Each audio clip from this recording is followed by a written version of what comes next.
BFM Business, toute l'info éco et business à la mi-journée. 60 minutes business. Pauline Tadevin. Les agriculteurs français en grande difficulté avec les gels du moment, notamment le ministre de l'Agriculture parle de la plus grande catastrophe agronomique du siècle. Bonjour Christiane Lambert, bonjour. Patronne du principal syndicat agricole, la FNSEA. Merci d'être avec nous sur BFM Business. Les gels de la semaine dernière donc et qui se poursuivent aussi cette semaine. Quelle est la situation là aujourd'hui pour ces agriculteurs, Christiane Lambert ?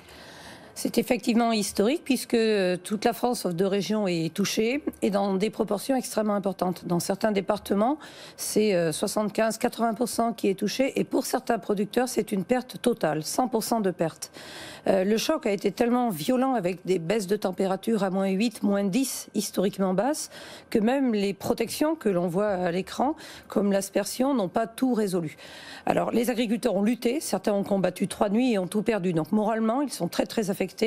On est en train de commencer à chiffrer les pertes, ça va être vraiment en milliards d'euros. En milliards d'euros. On sait que des centaines de milliards d'hectares de cultures, de vignobles notamment, mais de cultures de fruits aussi, des vergers et aussi des grandes cultures sont touchées, centaines de milliers d'hectares et des milliards d'euros de pertes. Oui, en fait ce gel a commencé au nord de la France, donc il a touché les cultures, les betteraves, le blé, il a touché aussi les colzas qui étaient en fleurs, puis il est descendu, il a touché les arbres fruitiers, les petits fruits, les zones viticoles, et même dans les zones qui se protègent habituellement, la descente a été tellement forte, surtout après des périodes très chaudes à 25 degrés 10 jours avant, une différence thermique. Un écart de température. Voilà, un écart de température de 33 degrés en 8 jours, les plantes ne peuvent pas résister. Et donc on voit et on anticipe du coup, ça veut dire quoi? Ça veut dire un an, enfin ça veut dire des récoltes qui n'auront pas lieu, en tout cas pour ceux qui ont tout perdu? Pour les agriculteurs qui ont tout perdu, comme il n'y a qu'une récolte par an, quand on a des fruits ou quand on a du raisin et de la vigne, c'est une année blanche de recettes. Pas de recettes, ça veut dire pas de rentrée financière. Donc l'urgence, ça sera d'alléger les trésoreries, puisqu'il n'y a pas de recettes, il faudra alléger les charges de ces exploitations pour les porter à bout de bras, qu'elles tiennent jusqu'à la récolte de 2022, rendez-vous compte. Et psychologiquement, pour ces producteurs passés dans leurs vignes, dans leurs vergers, dans leurs champs, avec 0 récolte, moralement c'est très difficile. Ce 100% de récolte par terre, ça concerne quelle proportion des agriculteurs à peu près? Alors, est-ce qu'on a une idée déjà? Est-ce qu'on peut mesurer? En viticulture, les premières estimations montrent que nous risquons d'être à moins 50% de pertes. Mais certains viticulteurs ont tout perdu. Leur pourcentage, je ne le connais pas.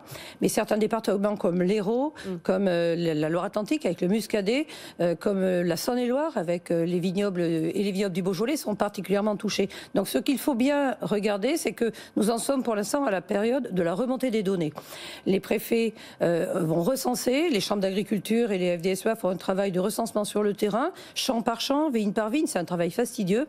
Mais la réalité, c'est que ce que l'on voit déjà montre effectivement que c'est historique et que ce sera des montants faramineux. Alors là, c'est pour le constat. Maintenant, il faut se projeter dans l'après. Vous avez commencé à en parler, les aides. Vous appelez l'État qui s'est mobilisé. Pour le coup, le Premier ministre a annoncé des enveloppes exceptionnelles. Le Président de la République a dit qu'il était préoccupé, sur Twitter.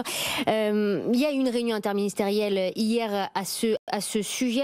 Vous appelez néanmoins l'État à remettre au pot. Il y aura besoin de combien, Christiane Lambert? Alors, faire des déclarations sur le soutien, c'est important. Déclarer que les aides vont être déplafonnées, c'est important. Maintenant, nous ne savons pas ni le montant, ni les dispositifs. La première réunion a eu lieu hier, donc une prochaine réunion est prévue début de semaine prochaine.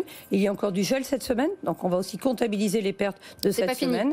Ce n'est pas fini. Alors, les agriculteurs ont besoin de mesures d'urgence et puis il faudra des décisions moyen-long terme.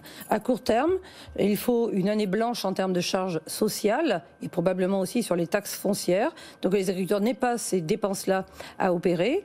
Les banques sont appelées aussi pour faire des reports de remboursement sans frais, pour pas que les agriculteurs aient à payer cette année puisqu'ils n'ont pas de recettes du tout. Vous savez, c'est un peu comme la fermeture administrative des restaurants. Ils sont fermés pour cause de Covid. L'État vient à leur secours pour les tenir à bout de bras pour qu'ils puissent réouvrir un jour. C'est un peu la même chose. Il faut tenir ces exploitations à flot pour qu'elle puisse produire l'année prochaine. Ouais, et le deuxième temps de réflexion, il porte sur les dispositifs de prévention et les dispositifs d'assurance. Les asperceurs qui tournent et qui ont protégé les vergers, parce que là, ils sont tout gelés, c'est impressionnant. Pour ceux qui nous regardent à la télévision, effectivement, il y a des images. C'est quoi les asperceurs Alors, ce sont des asperceurs d'eau, comme des grands arrosoirs, qui arrosent les vergers pour envelopper les bourgeons d'une fine couche de gel et éviter que ça descende à -8. C'est-à-dire quand il est à 0 ou à -1, -2, il résiste. Si c'est -8, il ne résiste pas. Donc en fait, c'est une méthode de protection, alors qui coûte cher. Il faut pouvoir investir pour le faire. Le gouvernement veut accompagner tous les équipements de prévention chez les agriculteurs et c'est bien. Et il faut aussi améliorer et le système des calamités et le système des assurances. Voilà, les calamités, le dispositif du régime des calamités agricoles qui a été déplafonné. En tout cas, l'exécutif a annoncé cela. Mais vous dites, ce dispositif-là, c'est 60 millions d'euros. Et on parle de milliards d'euros de pertes. C'est ce que vous nous disiez, Christiane Lambert. Actuellement, les agriculteurs versent au fonds de calamité, une taxe sur leur contrat d'assurance, 60 millions d'euros. Et l'État abonde au même montant et dit même autant que de besoin, mais l'année dernière, il n'a pas abondé autant que de besoin. Donc déjà, il est en panne, il ne suit pas. Il faut revoir ce régime des calamités aussi parce qu'il présente un certain nombre de défauts sur les seuils de déclenchement qui sont inadaptés pour un certain nombre de productions.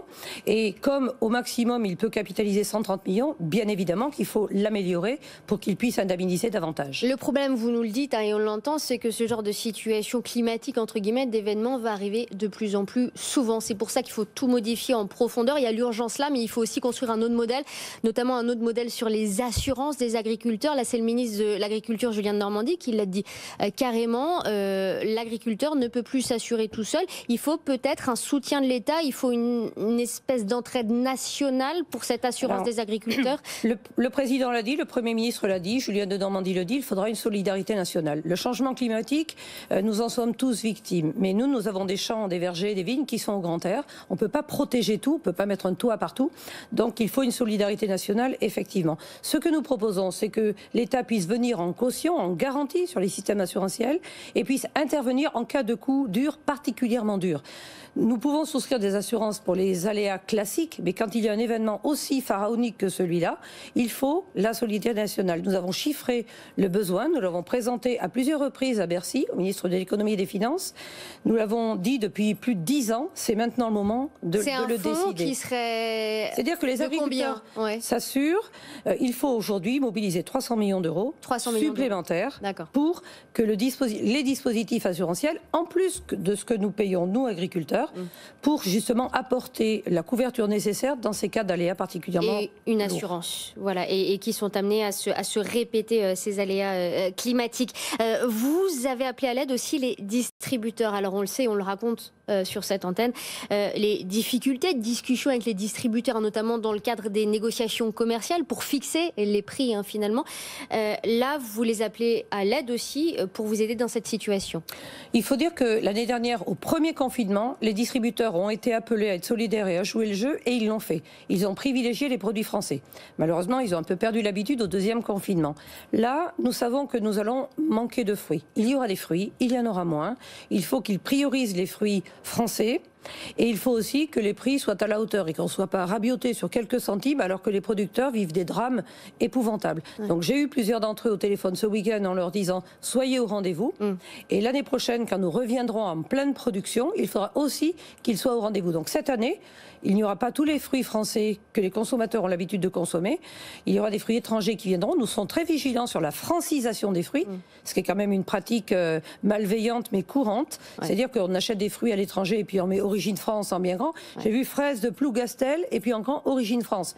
Même des distributeurs qui font des grosses bêtises. Bêtises, point d'interrogation, ou à dessein, je ne sais pas. Donc là, les distributeurs appellent à la responsabilité et à la solidarité, mais appellent aussi aux citoyens. Les restaurateurs, quand ils vont ouvrir, il faut qu'ils priorisent les produits français aussi. Et c'est ce que j'allais vous dire aussi. Chacun, finalement, a sa part à prendre. Voilà, vous disiez, les distributeurs ont joué le jeu pendant le premier confinement. Pendant le premier confinement, on a vu aussi les Français se rapprocher de l'agriculture locale, racheter des produits de l'agriculture locale. Voilà, on a vu une espèce de, comment dire, de retour à ces valeurs-là. Le le consommateur peut aussi participer à cela aujourd'hui, même si il trouve parfois que c'est plus cher. Il faut jouer le jeu, il faut vraiment s'inscrire dans la durée là-dessus pour vous aider, vous, justement, à passer cette crise autour du consommateur, si je puis dire, de vous aider.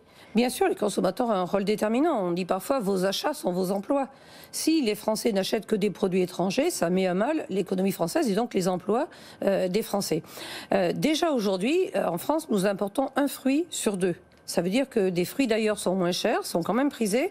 Alors il y a des Français qui ont peu les moyens, mais il y a des Français qui ont les moyens. Beaucoup ont beaucoup économisé pendant le confinement parce qu'il n'y avait pas de sortie, pas de cinéma, pas de vacances, etc. Nous souhaitons vraiment qu'on mesure aussi que l'alimentation a un prix. Il est beaucoup demandé aux agriculteurs. Plus de bien-être, plus d'environnement, moins de phyto, plus de qualité, plus de traçabilité. Tout ça, ça peut pas être moins cher. Quand vous décidez d'acheter un téléphone haut de gamme ou des vêtements haut de gamme, vous acceptez de mettre quelques centimes en plus. Pourquoi pour l'alimentation, ça ne serait pas la même chose? Donc, c'est un vrai enjeu de société pour garder l'agriculture en France qui présente par ailleurs énormément d'intérêt pour les territoires, pour l'aménagement, pour les paysages, pour les emplois. Autre secteur qui va être très touché, les saisonniers. Cette année, pas de fruits, pas de saisonniers. Pas de job d'été. Pour les petits étudiants, c'est pas de job d'été, ça c'est aussi un problème pour eux. Merci Christiane Lambert, la patronne de la FNSEA, d'avoir été avec nous aujourd'hui sur BFM Business.